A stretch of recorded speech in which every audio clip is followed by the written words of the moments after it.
So real quickly, I'll introduce myself. My name's Matt Miller. I work on the security science team in the Microsoft Security Engineering Center. What I spend most of my time on is thinking about and developing technologies that can make us more effective at preventing the exploitation of vulnerabilities in software.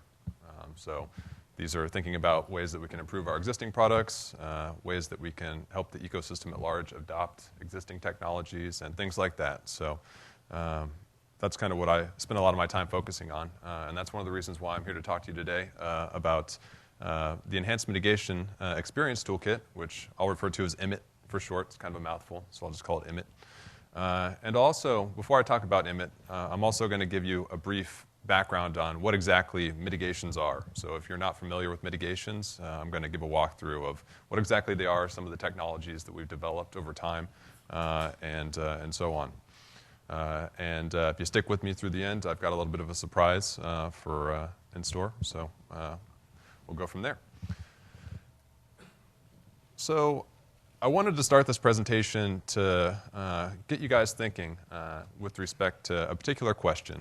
And that question has to do with how do you manage the risk associated with software vulnerabilities? And when I say you, I kind of have a couple of personas in mind. So if you in the audience are someone who manages systems, Windows systems, what do you do to help prevent them from being exploited in the event that software that you run in your enterprise or at home or whatnot happens to have a vulnerability that isn't patched, for instance? What do you do? How do you manage the risk?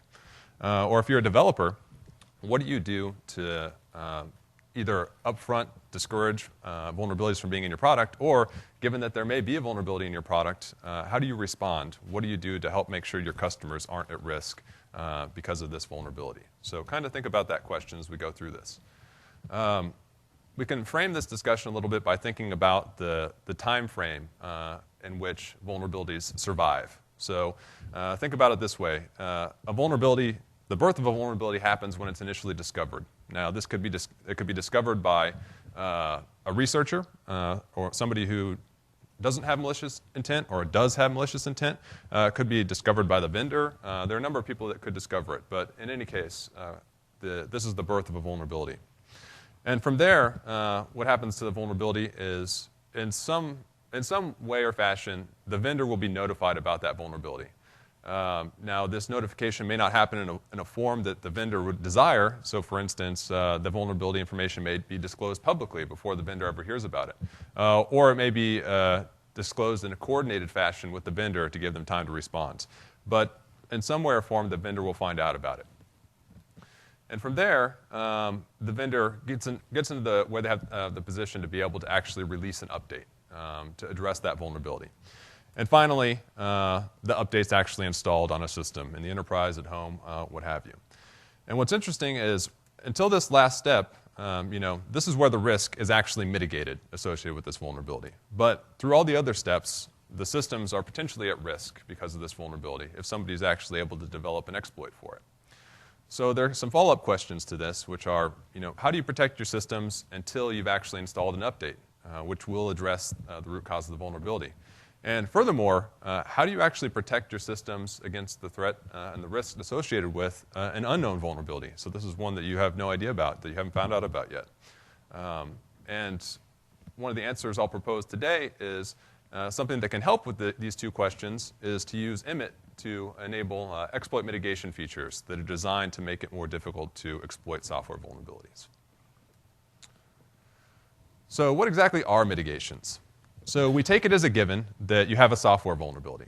Somebody's discovered a software vulnerability in your product or in software that you run in your enterprise. And on one side, you have the attacker that wants to try to leverage this vulnerability. And on the other side, you have arbitrary code execution. This is typically what the attacker wants to do. They want to be able to run arbitrary code on the system that they're targeting. They want to be able to download a file from the internet that's going to install some malware that gives them purview into the network that they're going after, what have you. And really, the exploit is the vehicle for being able to leverage that vulnerability to execute arbitrary code. So the exploit kind of embodies the techniques that attackers have come up with over time to be able to leverage different types of vulnerabilities in a fashion that allows them to execute arbitrary code. Now, clearly, the software update prevents the exploit from being possible, just kind of at the root cause, because it addresses the vulnerability in question. So the attacker isn't able to execute arbitrary code after the vulnerability has been patched. On the flip side, we have exploit mitigations, which their purpose is not to stamp out the vulnerability in question. They're not addressing the vulnerability. It still exists. Their purpose is to prevent the techniques that attackers try to use to leverage vulnerabilities from being able to succeed in a reliable fashion. So we can think about this as exploit mitigations. Their objective is make it impossible or at least very costly to exploit vulnerabilities. And the reason why I say very costly is because at the end of the day, if the attacker has to invest so much time and money to be able to develop an exploit for a vulnerability, then it's just not worth it to them. They're not going to get a good return on investment through trying to exploit a vulnerability. So you can kind of think about it in an economic sense in that way. And the approach that exploit mitigations try to take to do this is they want to either break or reduce the reliability of the techniques that attackers have developed to be able to leverage software vulnerabilities. So that's what exploit mitigations are. Now, for quite some time, Microsoft has realized the value associated with having exploit mitigations. So I kind of wanted to give you a very brief recap on the timeline of how exploit mitigations have evolved in Microsoft's products. So at the very base of things, we have our development tools, Visual Studio. And what we've done over time is we've integrated features into the development tools such as /GS, SafeSEH, and so on, that are designed to make it such that the code that's actually built through these developer tools have mitigations baked in, such that the code is more resilient in the face of a vulnerability. And on top of these development tools, we have, of course, Windows as the platform. And over time, not only have we built Windows with these development enhancements, such as /GS, we've also integrated mitigations into the platform that are designed to do exactly what I said earlier. I'll go into detail on some of these here shortly. So if you don't know what DEP or ASLR or some of these other acronyms are, that's okay. And then on top of the platform, we have applications, both Microsoft applications such as Office, Internet Explorer, and then, of course, third-party applications too, that over time have adopted these mitigations. So in Internet Explorer 7 and Office 2007, we had ASLR adoption. So they adopted ASLR in these two products. And then in Internet Explorer 8 and Office 2010, they adopted DEP as a mitigation technology. So you can kind of think of this as we make it such that the code that you build has mitigations baked in. We have support in the platform such that applications can leverage these features. And then, of course, the applications themselves can go ahead and take advantage of them. So you can see since 2002, 2003, we've been investing in mitigation technologies to counter the risk associated with software vulnerabilities. So there are a couple of high-level tactics that you can think about in terms of how exploit mitigations work. What are some of the fundamental tactics that they employ to make it harder or very costly to exploit software vulnerabilities? One of those tactics is something that we call enforcing invariance. And you can just very simply think of this as breaking the fundamental assumptions that attackers rely on when they're writing an exploit for a vulnerability. A simple analogy for this is, imagine you have a window on your house, right? And you don't have any bars in place originally, so the attacker can just climb right in through your window, right? So if you want to enforce a new environment, you put bars on the windows, and now that's something that they have to deal with and try to work around if they want to actually try to get through the window. Another example of a mitigation tactic is adding artificial diversity to the product. And I say artificial diversity because, when you go and you install Windows, it's the same copy of Windows that you're installing on all your different machines, right? So there's no real diversity at that level per se. So it's nice if we can introduce some kind of artificial diversity such that if you lined up 100 Windows machines next to each other, there are specific characteristics about each of the machines that are different. And these are different in such a way that it breaks assumptions that attackers have about how similar those 100 machines will be. So really what this does is this breaks the universal assumptions that attackers can make about two systems being identical. Another tactic is what we call leveraging knowledge deficits. So it may be the case that there is some kind of something that's secret, something that's only the machine that the user is running knows. A great example of this is kind of like a security cookie, a secret value. And if we can use these secrets in such a way that the attacker has to know them in order to be able to exploit or employ a specific exploitation technique, then that can be very valuable in making exploitation that much more difficult. So these are kind of 3 high-level tactics that you can think about, and I'm going to give you some concrete examples of those right now. So maybe one of the most fundamental mitigations, one of the easiest to grasp, is the one called data execution prevention, or DEP. And on the previous slide, I showed that DEP has been around since Windows XP Service Pack 2. And what DEP is designed to do is it's designed to prevent data from being executed as if it were code, right? And what's interesting about DEP is, even though it's been around since Windows XP Service Pack 2, even today, if you turn DEP on for your systems or your applications that are at risk, then that will actually break the majority of exploits that we've seen in the wild, even today. So that's something that's important to keep in mind. So the way that DEP actually works is you can kind of think of it as normally what the attacker will try to do when they're developing an exploit for a vulnerability is they'll try to stash their arbitrary code in regions of memory that are typically considered data only, so the stack, the heap, and so on. Now, what DEP does in turn, and without DEP, you can just execute from those pages. There's nothing stopping you from being able to execute that data as if it were code. So then when you turn DEP on, this is going to, of course, enforce the invariant that you can't execute from those pages. And so if the attacker does try to stash their code in there and they try to execute from it, it'll break. So that's what DEP does. The second mitigation that I want to talk about is address space layout randomization, or ASLR. And this is a good example of the tactic of adding artificial diversity to the population. So what this tries to do is often you'll see when attackers are writing an exploit for a vulnerability, they'll make assumptions about where certain objects are located in the address space of the process they're trying to exploit. The canonical example of this is they'll assume the location of certain system DLLs. Maybe they want to call a function in kernel32.dll. They'll assume that kernel32.dll has a specific base address, and furthermore, they'll assume that that base address holds on all of the different machines that they're going after. So then, of course, the concept behind ASLR is, well, if we make it such that kernel32 doesn't load at the same base address on every machine, then the attacker is no longer able to make that assumption. And if they guess wrong, their exploit's going to fail. So, as I said, ASLR is really about making the address space layout unpredictable to attackers. The illustration here is, you can kind of think of it as when you boot the system one time, kernel32 and these other DLLs are located at one place. The next time you boot it up, they move around, and the third time you boot up, they move around again. And this is because the implementation of ASLR, the way that it randomizes images, is such that images have their base address randomly changed each time you reboot the machine. So they're not changing between processes, it's each time you reboot the machine. So that's how ASLR works. The next mitigation, this is another example of enforcing an invariant. And this mitigation is called SEH overwrite protection, or CHOP, another acronym. And the way that this mitigation is designed to work is it's designed to detect corruption of the exception handling chain. And really what this boils down to is this breaks a very specific technique that attackers have used over time to exploit certain types of software vulnerabilities.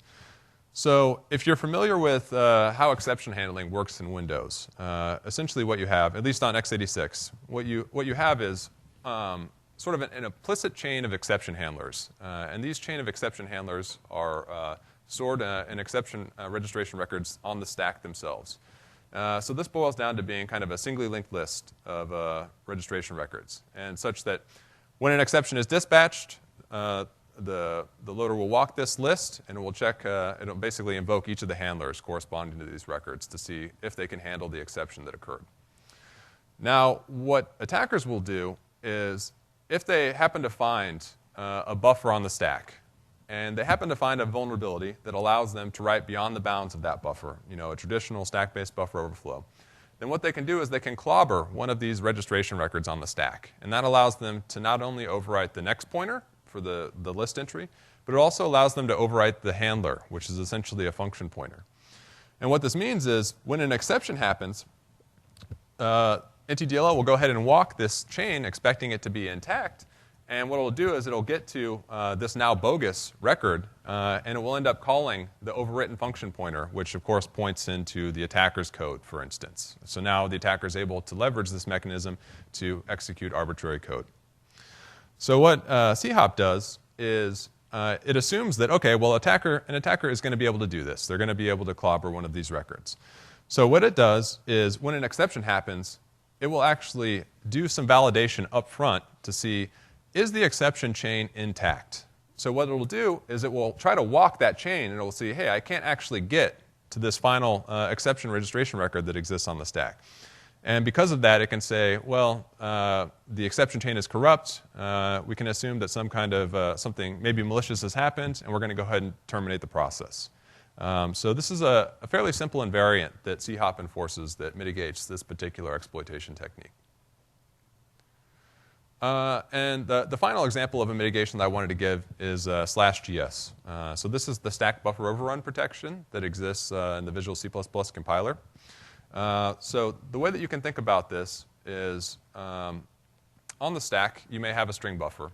And what GS will do is it will insert a secret cookie called the GS cookie in between that string buffer or any other buffer and some critical data that the attacker wants to overwrite. Typically, that critical data is the return address of the function. So what will happen is in the code, we have a simple example here. We have a string buffer on the stack, and we have a copy that can happen. Clearly, this copy is unbounded, so the attacker can copy as much code as they want to into that buffer on the stack. And so what happens is when that buffer overflow occurs, what will happen is it will overwrite both the secret value that's stored on the stack and the critical data that they're trying to overwrite. And that's the key part. They have to overwrite the secret value in addition to overwriting the value that they're after. And what this means is this allows us to enforce a new invariant that when the function returns, we're going to check to see, does that secret value on the stack match our expectations? And if the answer is no, then we're going to terminate the process because we've detected some kind of corruption that shouldn't have happened. So this, in turn, prevents the attacker from being able to get control of the instruction pointer and prevents them from being able to execute arbitrary code through traditional stack-based buffer overflows. So you might be asking yourself the question at this point, why even bother patching if we have all these mitigations and they seem to be fairly effective? And the points that I want to emphasize here is that the mitigations that we have to date offer no guarantees that a vulnerability cannot be exploited. For instance, some of these mitigations are probabilistic in nature. So I mentioned ASLR. So what ASLR does is, it's going to move the images around in the address space, but there's an upper bound onto how many different locations those DLLs will be located at. In fact, there's just 8 bits of entropy, which means an attacker who's just picking an address and going after it will have a 1 in 256 chance of being able to hit the address that they're going after, right? So, that's a pretty reasonable amount, but again, it's not a guarantee, right? They could succeed. Other examples, too, are most of these mitigations that I've talked about do have edge cases where, if the star and the moon align, they can be bypassed. So you probably heard about there are a couple of different techniques that can be used to bypass DEP. Now, ASLR happens to counter a lot of those, but there are still circumstances where they could both be bypassed. So that's something that you have to take into account when you're thinking about, well, how effective are these mitigations in practice? So the way that I would kind of characterize this, or think about characterizing this, is that look at mitigations as a way to help reduce risk, but don't look at them as a way of eliminating risk. You still have some latent risk associated with the vulnerability in question. Now, I do want to make the point, too, that if you do turn these mitigations on, at least today, they will block the majority of exploits that we see in the wild. So they are very effective in practice, but in principle, there are edge cases where they may not be effective. So that's what you have to kind of keep in mind when you're thinking about mitigations.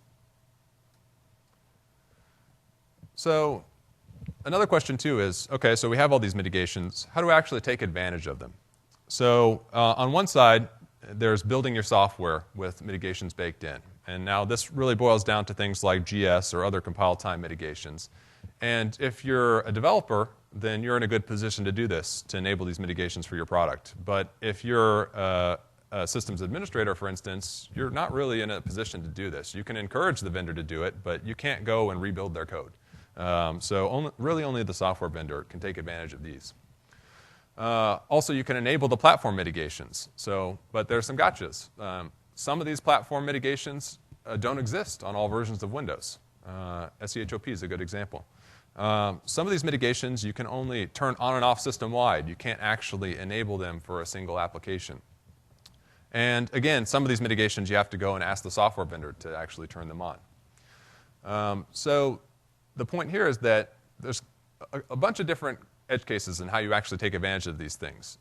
So the Enhanced Mitigation Experience Toolkit, EMIT, is actually one way to help with managing these mitigations. So what is EMIT? EMIT is a couple of different things. It's got a couple of different goals in mind when we created this tool. One of those goals that we had in mind is we wanted to be able to kind of simplify the deployment of exploit mitigations within an enterprise or what have you. We also wanted to be able to offer protection for legacy, third-party, line of business, any application that doesn't inherently take advantage of mitigations. We wanted to try to provide the ability to actually turn those mitigations on for the application. Another goal, too, was we wanted to actually have the ability to bring exploit mitigations that we develop in the future down level to previous operating system versions. So because it's often the case that we're not going to be in a position to be able to inherently bring these mitigations down to, say, Windows XP. So EMIT's a nice vehicle for us to be able to do that out of band. And finally, we actually wanted to be able to use this as a vehicle for shipping new mitigation technologies. So things that even don't exist in the latest versions of our products, we wanted to actually have a vehicle to ship those out of band as well. And perhaps most importantly, this tool is free of charge. It's a free download online. So you can just go download, install it, and run away with it. So I wanted to dive into a couple of these goals that I just mentioned. So the first one was simplifying mitigation deployment. The way that it can actually achieve this is twofold, or a couple-fold, actually. First of all, we have a GUI and we have a command line tool to do this. GUI's, the command line tool is more well-suited for automation, and GUI is more suited for just kind of seeing what's going on. So through this interface, you can configure system-wide mitigations, and you can also enable mitigations on a per-application basis. And also, you can actually verify that these mitigation settings are in place and enforced. So this is how we work towards simplifying deployment. The next big piece, and maybe the most important piece, is we actually want to use this, of course, for protecting applications. So if you think about this from an enterprise perspective, or even at your home, you want to be able to protect at-risk applications that that have traditionally had vulnerabilities or may currently have a vulnerability. We wanted EMIT to be a vehicle to actually be able to turn mitigations on for those guys. So this really speaks to, if there is a zero-day exploit going on in the wild, EMIT may be a vehicle for better protecting yourselves against that. And we also wanted to be able to say, we want you to have granular control over which mitigations you actually turn on an individual basis. So I've got a video here that will give an example of this. Let's see. There we go. OK. So what this video is going to show is, if you remember, about a year ago, Adobe had a vulnerability in Reader called the cool type vulnerability. And this was just kind of your run-of-the-mill vulnerability. Was able to, embedded in a PDF file, you get it sent to you, and all of a sudden, calculator pops up, or actually something worse if it's an exploit in the wild. So in this case, Furman, one of the other guys that works on EMIT, he's running this cool type PDF that actually contains an exploit. And so what you'll see here is Reader will open up, and then all of a sudden, calculator. You don't really expect Reader to pop calculator. Now, of course, this is just a demonstration, but that shows you that through this PDF, he was able to run arbitrary code through this vulnerability. So now what's going to happen is we're going to go and enable EMIT for Acrobat Reader. So he's going through the interface now. You'll notice that this is the Spanish locale. So he's going into program files, and he's going to add the acroread 32exe to the list of applications that we want to turn it on for. And now you see through this interface, there's that granular control of mitigations, dep, chop, null page, a couple other mitigations. So now he's turned it on for acroread. And he's going to go ahead and open up that same PDF, unmodified, that just popped up calculator. And he's refreshing the process list here to see, okay, we see AcroRead32, and we can see also that it's running with emit enabled. So now we're waiting to see AcroReader pop up. And now it's trying to parse that PDF, but that PDF isn't well formed anymore. I mean, it still has the vulnerability in it. So what we'll see is we'll actually see Adobe Reader crash because of these mitigations being turned on. So there, it crashed. And what we can do is we can actually look at the crash parameters, and we can see that bib.dll, that was the DLL that actually contained the vulnerability. We can see it crashing because of an access violation, and that's all because we turned on some of these mitigations through emit that actually blocked that exploit. So this was an in-the-wild exploit that emit was actually able to block. Another more recent example some of you probably have heard about is a zero-day vulnerability that was used against RSA. Now, so the title here is, of course, RSA hackers exploited Flash zero-day bug. And what was noteworthy about this is that this wasn't a browse to a site and you get owned. This was a open an Excel spreadsheet and you get owned through Flash Player. So this was a case where they actually embedded Flash Player inside an Excel document and then exploited it that way. Now, what's noteworthy about this is that this exploit in the wild, if you had been running emit in your enterprise and you had turned it on for Excel, just dep alone, in fact, would have been enough to mitigate that exploit and prevent it from being successful. So, these are two examples just offhand of if you had emit or you had some of these mitigations in place, then you'd be better protected against some of these vulnerabilities in the wild. So I mentioned that we wanted to actually be able to bring mitigations down level. And I said that this is because not all of the older versions of Windows actually support certain mitigations. Yeah, question? Quick question. Did you say that the Flash Player was embedded in the Excel spreadsheet or reference to an unpatched one that was already installed in the system? That's right. So yeah, you already had, Flash was already installed, and basically they just embedded a reference to that ActiveX control, and that loaded it up, and so then that was it. So if they had it. A fully patched Adobe Flash, well, Right. If it had been patched, yeah. if there had been a patch for that particular Right, exactly. on the system. So it's not that they can send an arbitrary That's right. Flash Player along. That's right. Okay. That's right, yeah. That's a good question.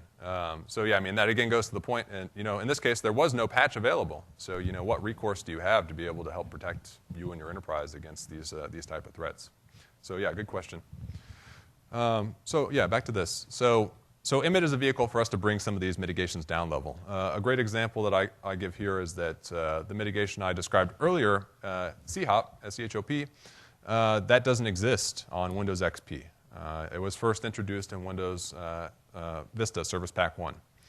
So, and even then it was off by default.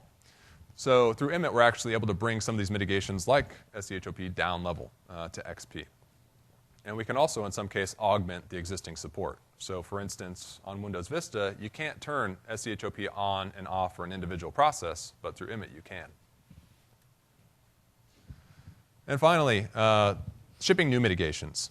So shipping mitigations that aren't supported by Windows, that maybe they're decent mitigations, but they're not really robust enough to be something that we would actually consider including in Windows proper. Or they're mitigations that are designed to go after specific techniques that the mitigation itself is, there might be ways to bypass it. Again, it's not very robust, but it's still something that mitigates techniques that people are using in the wild. So this is a vehicle for us to actually go and just, chop those off and not allow them to use it. Sure, they can react and try to address and work around it, but then we can update as well. So there are a couple of examples of mitigations that are currently uniquely available in emit, and I'll go into some of these here in a second. One of those is mandatory ASLR, EAT access filtering, and heap spray allocation. So I'll highlight two of those. So one of them is mandatory ASLR.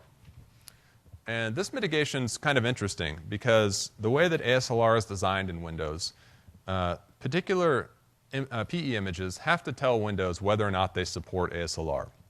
And the reason for this is, of course, app-compat. We don't want to break applications that were written before we had ASLR supported in Windows. So what we do is we say, at build time, you can flag your executable as saying whether or not it supports ASLR.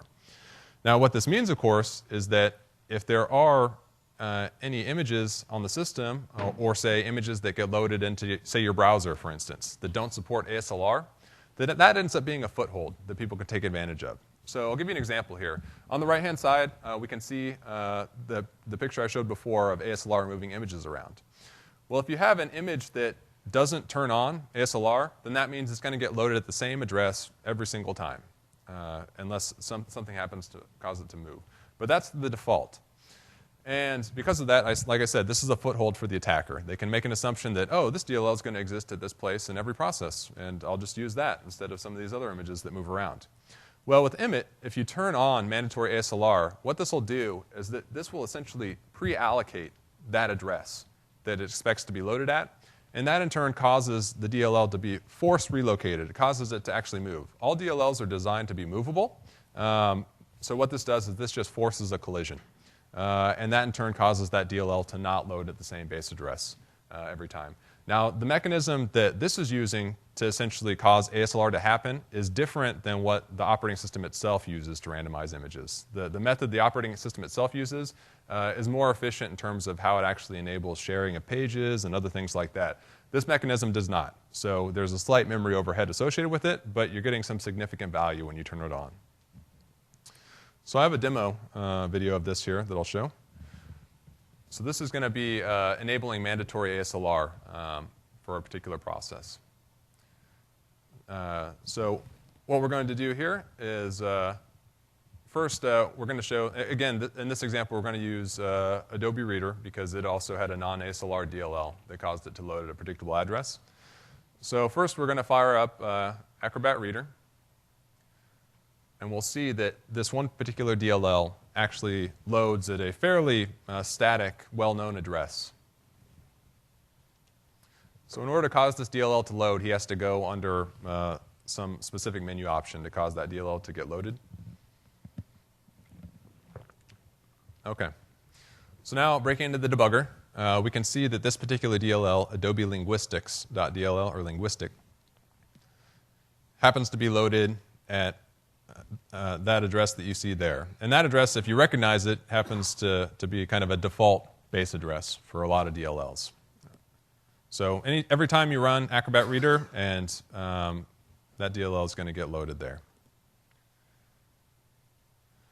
So now what we're going to do is we're going to add mandatory ASLR and turn it on for the Acrobat Reader process. And we're going to turn off all the other mitigations just to highlight that this is mandatory ASLR that's actually causing this to happen. OK, so now we've turned it on, and we're going to start Acrobat Reader again.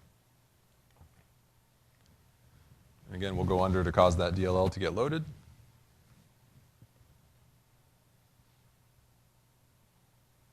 All right, and now we break into the debugger.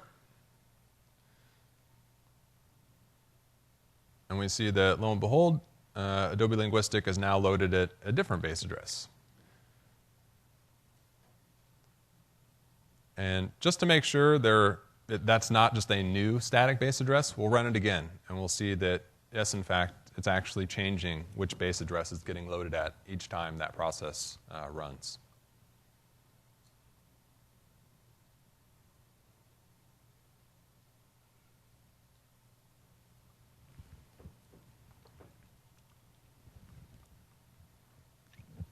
As you can see, that's a new base address compared to where it loaded at earlier. So that's mandatory ASLR. And as I mentioned, that's a mitigation that's unique to Emmet. And there he's just showing that Emmet was running with that enabled.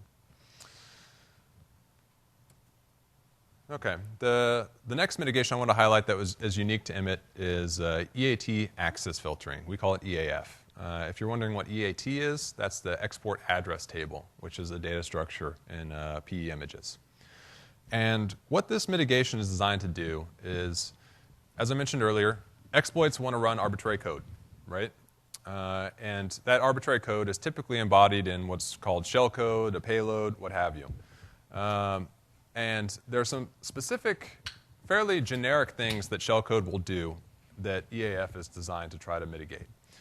So in particular, the way that this works is when shellcode runs, it wants to try to resolve the address of specific symbols that exist. So for instance, let's say the shellcode wants to try to run a program on the system that they've exploited. Maybe they're going to try to resolve winexec from kernel 32. So what Emmet does through EAF is it sets a data breakpoint on some of these structures and certain DLLs that, like kernel 32, that it knows are going to be accessed in the process of resolving exported symbols. So it's going to breakpoint on certain fields in this export address table. And what happens is when shellcode actually does try to access these data structures, that'll cause the breakpoint to be triggered and give Emmet an opportunity to actually inspect and see, hey, is this a legitimate resolver? You know, is this Windows itself trying to resolve exported APIs? Or is this shellcode? And if the answer is this looks like shellcode, it'll terminate the process. So I have a demo of this here as well. I'll go ahead and start up. So in this demo, what we have is we have a simple test program. And this test program has shellcode from Metasploit, if you're familiar with Metasploit, embedded in it. And this shellcode is simply designed to execute calc. And so you can see here, all this does is it allocates a read-write-execute region. It copies the shellcode into it. And then it calls that shellcode as if it were a function. So that's all that this test program does. So at this point in time, we don't have Emmet enabled for this test program, so it's unmitigated. So now we'll go ahead and try to run it.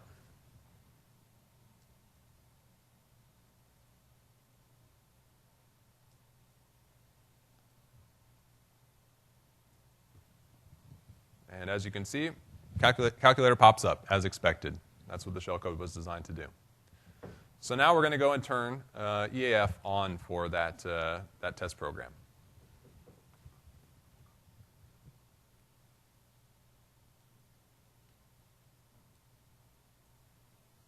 Okay, so now EAF and only EAF is turned on for that program.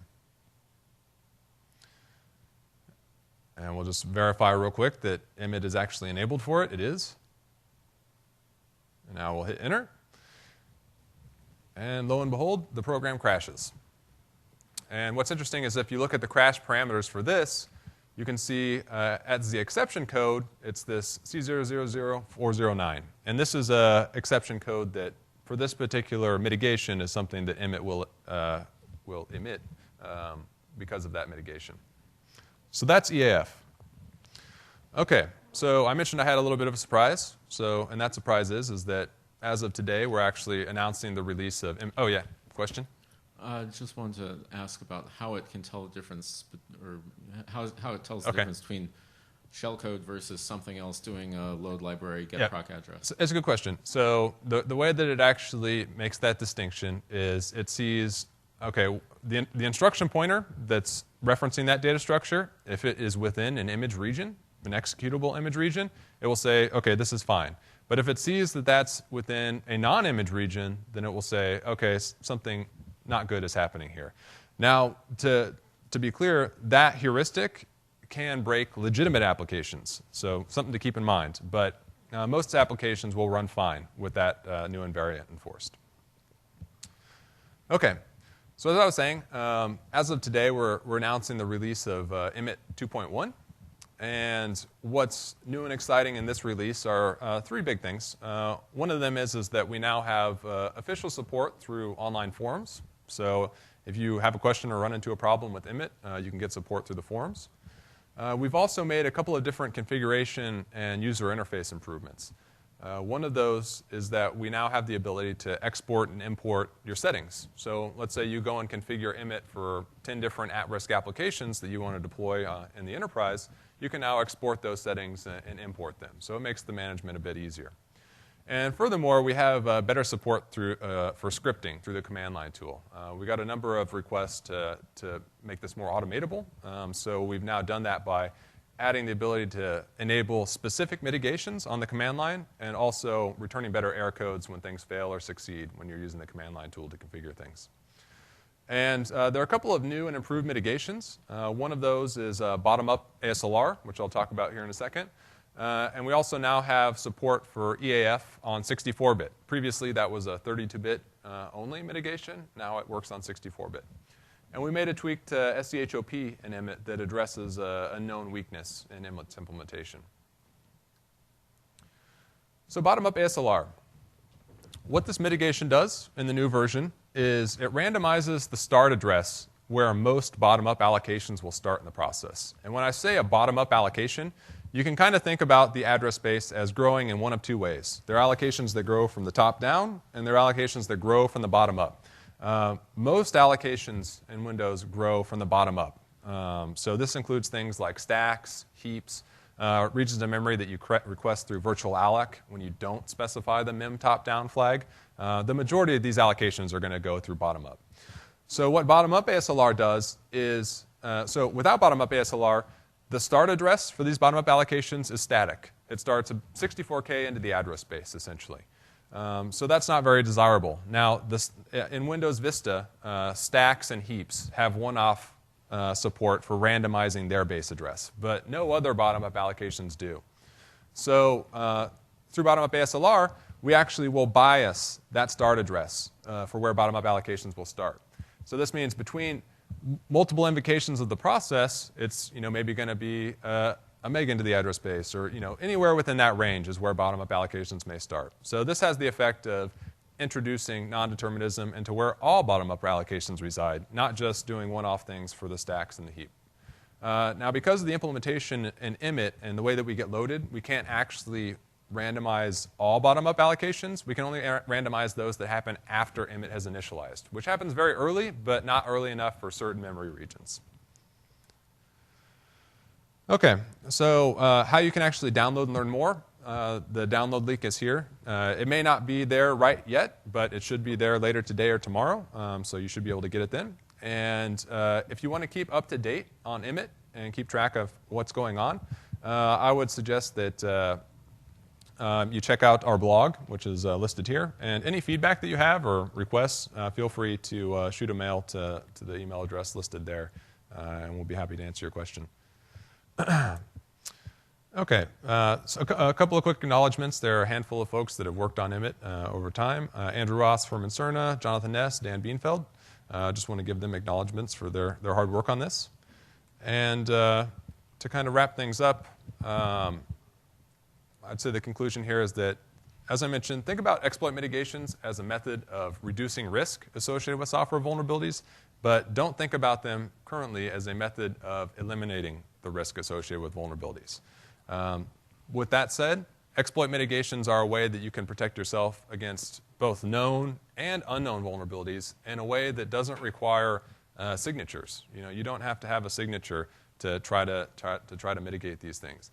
These mitigation techniques are fundamentally breaking the assumptions that attackers make when they try to write exploits for software vulnerabilities, which is a much more powerful position than a reactive response where you're doing signatures and so forth. I mentioned that over time we've incorporated a lot of these mitigation features into Windows and into our development tools, but not all these mitigations are turned on by default. The reasons for that are primarily due to compatibility. For instance, DEP is a great example where if we just turned DEP on for the world, there were a lot of applications that would break because of that, because they assumed that readable and writable memory is also executable because that's how it always was. But with DEP, that's no longer the case. So DEP and some of these other mitigations are opt-in. You have to turn them on explicitly. And as I've shown, Emmet is actually a way that you can simplify enabling new and existing mitigations in applications that maybe weren't necessarily written to take advantage of them in the first place, but work fine when you do turn them on. Now, emphasizing the latter part, make sure that if you do go and turn Emmet on for applications, make sure you test it before you roll it out and all that good stuff, because there can be compatibility problems associated with turning mitigations on. And the final piece that I want to emphasize is that Emmet, when you think about, or maybe you read a news article about a new zero-day attack in the wild, think about Emmet as a method for being able to go and protect the applications that are at risk because of that vulnerability, rather than just sitting there waiting for the patch to come out or coming up with other alternatives. So that's something I would encourage you to think about. And so the call to action is use exploit mitigations to protect your at-risk applications, use Emmet to help simplify and maximize protection. And if you're in a position where you're in an enterprise where you actually procure applications that will be used in the enterprise, I'd encourage you to push the vendors that you get those applications from to actually turn these mitigations on, just stock and turn them on by default, because that'll give you kind of a good batch of protection out of the box. So there are a handful of links here about trustworthy computing. You can go and learn more. And with that, that's all I've got. So we're ending a bit early. I meant to say that ahead of time, but